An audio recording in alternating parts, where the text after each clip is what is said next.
Well, Stuart, it's approaching the end of the season. How's the season gone for you? Okay, really.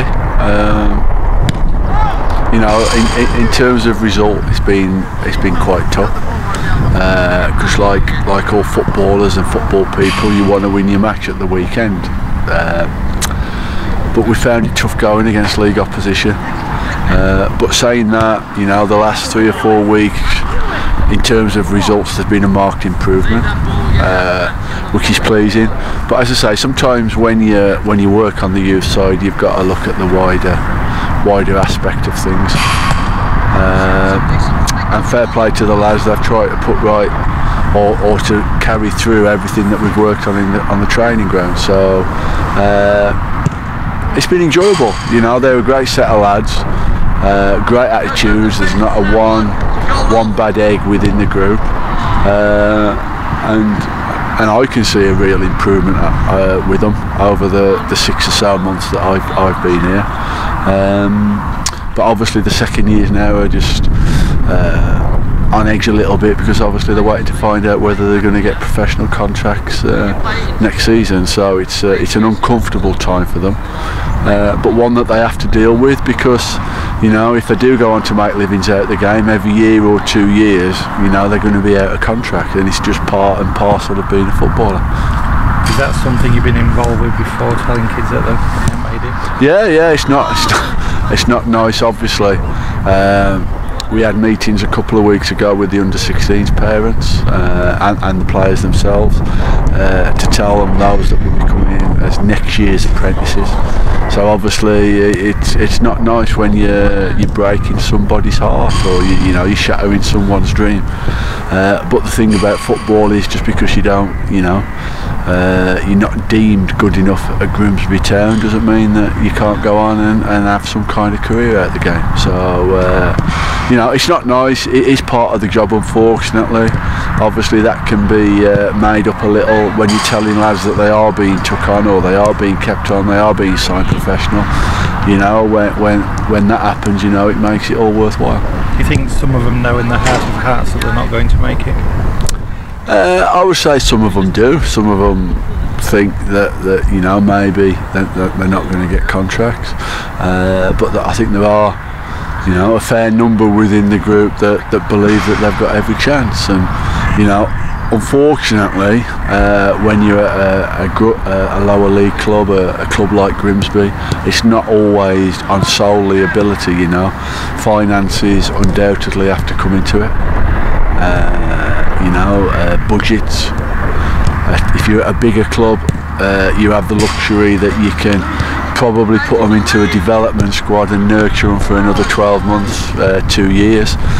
But at a lower league club, and certainly at Grimsby, the manager has to deem them ready to play in the first team at 18. If he doesn't think that they are ready to play in the first team at 18, then unfortunately they're not going to get a contract. And it's obviously been the case in the past when players have been released at this age and they've come back and made it in the game. Well, they can. Undoubtedly, you don't just have to take the straightforward way from going apprentice to professional and into the first team. Many players, and I was one, drop out the game at 18, 19, go and play part-time football and come back into it at a later date. I think Sean Pearson is another example of that. I don't think he got an apprenticeship, but via the college system, via Boston, he's got back into full-time football and he's doing really well. So yeah, it doesn't have to be the end of the career just because they have a knockback come the summer. How would you describe our youth setup as a whole at this moment in time? Well, obviously there's improvements that can be made. I mean, first and foremost, the club and the people involved deserve a great deal of credit that it's still actually operating. A lot of football clubs that drop out of the league, one of the first things to go is the youth setup, and the fact that we're competing with league clubs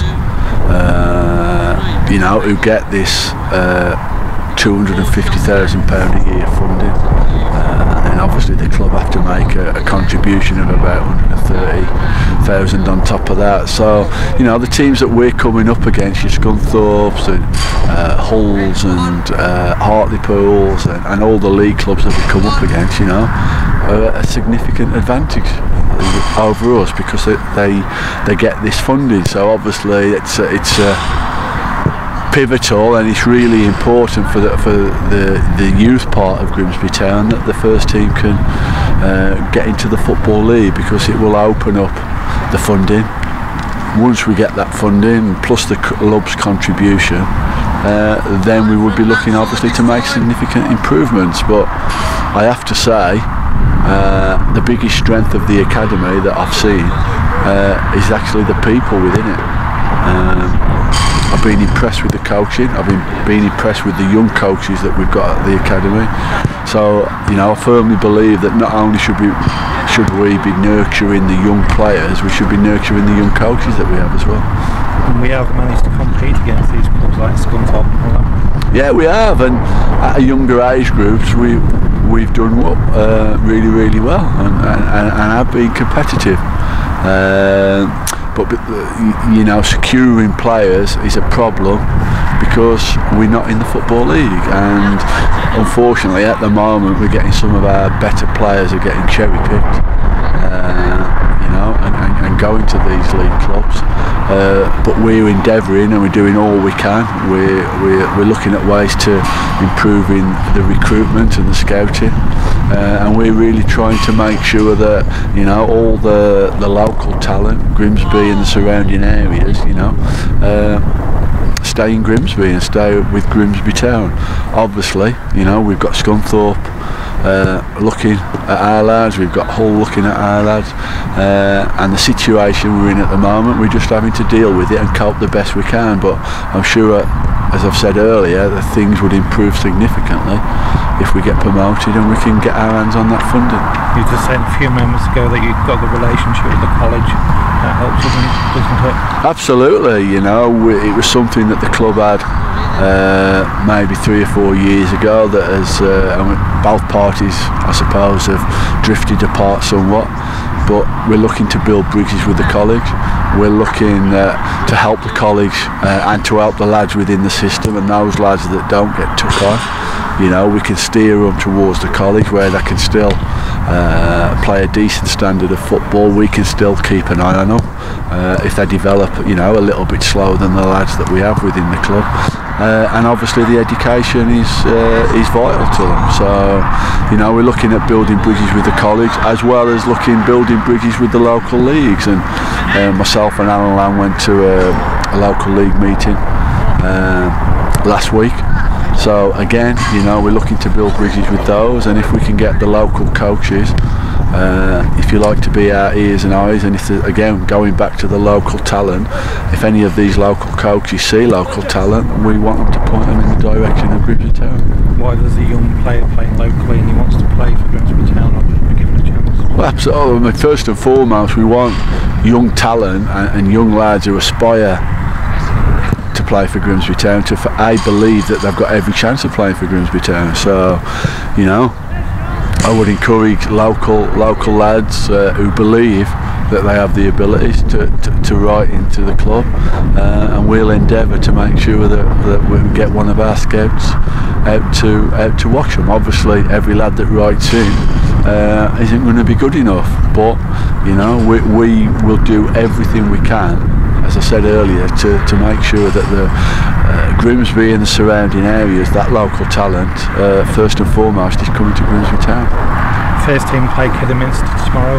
What do you remember about your time there? A very, very tough 12 months, if I'm being honest. Went in when they were rock bottom of the Football League, I think about 8 points adrift. We did improve results, but ultimately not enough to stay in the Football League. That summer when we just got relegated was